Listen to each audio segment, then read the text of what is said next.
এই যে নারী, কি ভাবছো নিজেকে? শুধুই মেয়ে ছেলে? একদম ভেবো না। তুমি মেয়ে ছেলে নও, তুমি একজন মানবী।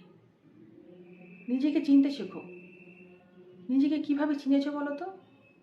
শুধু ওপরের রূপটা, তোমার উপরে যে আবরণটা আছে সেটা দেখেই তুমি চিহ্নিত করেছো আমি একজন মেয়ে ছেলে। তুমি তোমার ভেতরে প্রবেশ করো। তোমার ভেতরে যে সত্তা আছে, তোমার ভেতরে যে বস্তু আছে, সেখানে কিন্তু মেয়ে ছেলের কোনো জায়গা নেই। সেইখানে বসে আছে একজন মানবীর রূপ। তুমি যদি সবসময় নিজেকে মেয়ে ছেলে ভাবো, তাহলে কিন্তু কোথাও সম্মান পাবে না। তুমি নিজেকে মানবী হিসাবে দেখো, দেখবে তোমাকে সবাই সম্মান করছে। তুমি নিজেকে চিনতেই পারো না, তুমি নিজেকে চেনার চেষ্টা করোনি। তুমি নারী, তুমি একজন পুরুষের চোখ দিয়ে নিজেকে চিনছো, সেই জন্য তুমি নিজেকে মেয়ে ছেলে ভাবছো। তুমি একটা পুরুষকে বোঝার চেষ্টা করো, তুমি একটা পুরুষকে জানার চেষ্টা করো, সেই পুরুষটা কি চায়, সেই পুরুষটার মনে কি আছে, সেটা না জেনে না বুঝে তুমি একটা পুরুষ মানুষের চরিত্র কেমন, সেই পুরুষ মানুষটা কি চায় নিজে নিজে ঠিক করে ফেললে। তুমি একবার জানার চেষ্টা করলে না যে তোমার পুরুষ সঙ্গীটি বা তোমার স্বামীটি একজন নারীর কাছ থেকে ঠিক কী চায়? তুমি কি মনে করো একজন পুরুষ মানুষকে সন্তুষ্ট করতে গেলে, একজন পুরুষ মানুষের কাছে ভালোবাসার মানুষ হিসেবে থাকতে গেলে একজন মেয়ে মানুষের প্রয়োজন?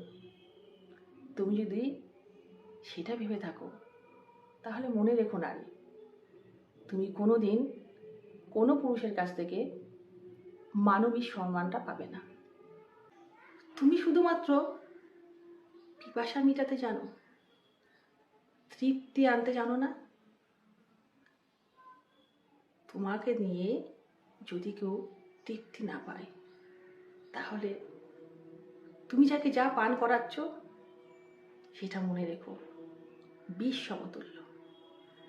তাই নারী, তুমি কেবলই মেয়ে ছেলে নয়, মেয়ে মানুষ নয়, তুমি মানবী। একজন নারী তখনই ধন্য হয়, একজন নারীর জীবন তখনই সার্থক হয় যখন মেয়ে ছেলে নয়, তাকে মানবী হিসাবে সবাই চেনে। তাই তুমি আগে নিজেকে মানবী হিসেবে চেনার চেষ্টা করো, জানার চেষ্টা করো, নিজেকে মানবী করে প্রতিষ্ঠিত করো। তবেই দেখবে সব পুরুষরা তোমাকে মেয়ে ছেলে নয়, মানবী হিসাবে চিনছে। আমার পুরুষ সঙ্গীটা কী চায়, আমার স্বামী কী চায়, একজন পুরুষ মানুষ কী চায়। অনেক সময় আমরা তাদের মুখের কথাটা না জেনে, তাদের অন্তরের ভাষাটা না পড়ে নিজেরাই ঠিক করি যে তারা একজন নারীর কাছ থেকে কী চায়। তখনই আমরা আমাদেরকে তাদের কাছে ভোগ্য হিসাবে তুলে দিই। আমরা মনে করি, অনেক নারীরা মনে করে পুরুষরা শুধুমাত্র ভোগেই তুষ্ট, যে দেবতা যেই ফুলে তুষ্ট হয় আর কি, তা সে যদি তাতে তুষ্ট থাকে সেটাই তাকে দেব। আফটার আমাদের নারীদের পুরুষ সঙ্গীত প্রয়োজন। তাদের কাছে থাকতে গেলে তারা যেটা চায় তাদেরকে সেটা দিয়ে তুষ্ট করতে হবে, তবেই টিকে থাকতে পারবো সারা জীবন একজন পুরুষের সঙ্গে। এই সমস্ত ভুলভ্রান্তিগুলো অনেক নারীদের মধ্যেই থাকে। তাই তখন তারা ঠিক করেন আমরা পুরুষের কাছে ঠিক কীভাবে নিজেদেরকে প্রকাশ করব। তারা তখন নিজেদেরকে একটা কমপ্লিট বিছানা পাবে। পুরুষ মানুষটা যখন ভীষণ ঠান্ডা লাগবে তখন আমাকে কম্বল হিসাবে ব্যবহার করে। তার যখন একটা ঝকঝকে তক্তকে বিছানার প্রয়োজন হবে তখন আমি চাদর হয়ে বিছানায় লেপ্টে থাকব। যখন তার মাথার আরামের প্রয়োজন হবে, ঘাড়ের আরামের প্রয়োজন হবে, তখন এই নারী আমাকে তুমি বালিশ হিসাবে ব্যবহার করো। তারপরে যখন শীত চলে যাবে কম্বলের আর প্রয়োজন হবে না, বিছানার চাদরটা যখন ছিঁড়ে যাবে তখন ছুঁড়ে ফেলে দেবে। বালিশটা একসময় যখন দীর্ঘদিন ব্যবহারের ফলে পাতলা হয়ে যাবে তখন আর সেই বালিশটা আরাম দেবে না, সেই বালিশটার প্রয়োজনও তখন ফুরিয়ে যাবে। এইভাবে আমরা অনেক নারীরা নিজেদেরকে প্রেজেন্ট করি একজন পুরুষের কাছে। আমরা জানতেই চাই না সেই মানুষটা আসলে কী চায়, আমরা বুঝতেই চাই না সেই পুরুষটি নারীর কোন চরিত্রটা পছন্দ করে। অনেক মেয়েরা মনে করেন, অনেক নারীরা ভাবেন সেজেগুজে থাকলেই মনে হয় পুরুষকে আকৃষ্ট করা যায়। তাই স্বামী যখন অফিস থেকে ফেরেন তখন পরিপাটি হয়ে সেজে গুজে তার সামনে গিয়ে দাঁড়ায়। সে কি এটা চায়? একবার ভেবে দেখুন তো, সে কি চায়? আপনি তার জীবনে অতিথি নয়, আপনি দুদিনের জন্য তার জীবনে আসেননি যে আপনাকে সেজে গুজে পরিপাটি হয়ে তার সামনে থেকে তাকে ভুলিয়ে রাখতে হবে। আপনি সারা জীবনের জন্য তার কাছে এসেছেন, আপনি বরাবরের জন্য তার কাছে থাকবেন। আপনি এলোমেলো থাকুন, এক মাথা তেল নিয়ে থাকুন, অগোছালো থাকুন,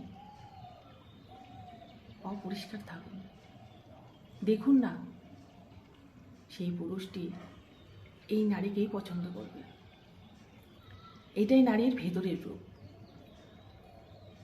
আপনি সবসময় আপনার ভেতরের রূপটা দিয়ে আপনার পুরুষ সঙ্গী বা আপনার স্বামীকে ভোলানোর চেষ্টা করুন।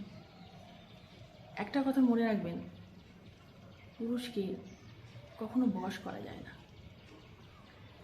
নারীর মায়া, মমতা, স্নেহ, ভালোবাসা, এই বন্ধনে একটা পুরুষ এমনি এমনি আটকে যায়। আর যারা উপরের রূপ দেখে ভুলে থাকে তাদেরকে বশ বলা চলে না, তারা একদিন ছুতো খুঁজে ঠিক পালিয়ে চলে যায়। আমি যদি আমাকে মেয়ে ছেলে হিসেবে একজন পুরুষের সামনে তুলে ধরি তাহলে সে কিন্তু মেয়ে ছেলে হিসেবেই আপনাকে ব্যবহার করবে। আপনি মায়াবী হয়ে উঠুন, আপনি মানবী হয়ে উঠুন, দেখবেন আপনার এই সত্তাটাকে কোনো পুরুষের সাধ্য নেই অপমান করার। সে এমনিই বুঝে যাবে একজন মায়াবীর সঙ্গে একজন মানবীর সঙ্গে কীরকম আচরণ করতে হয়। সে সব কিছু জেনে যাবে, কিভাবে আপনাকে সম্মান করতে হয়, কোন আসনে আপনাকে বসাতে হয়। এটাই হচ্ছে একটা নারীর সম্মান, এটাই হচ্ছে একটা নারীর, এই নারীত্বের শিরোপা। আপনি তখনই নারী হিসাবে সম্মানিত হবেন যখন আপনার সামনের মানুষটি আপনাকে শুধুমাত্র মেয়ে ছেলে নয়, মানবী হিসাবে চিনবে। আমি নারী, আমি হতে চাই মানবী। আমি যদি মেয়ে ছেলে রূপ ধরে কোনো পুরুষের কাছে যাই তাহলে সেই পুরুষ কিন্তু একজন মেয়ে ছেলে হিসেবেই আপনাকে ব্যবহার করবে। তখন কিন্তু আপনি তার কাছ থেকে এসে বলতে পারবেন না এই পুরুষটি আমার সঙ্গে খারাপ আচরণ করেছে। দোষটা আপনার।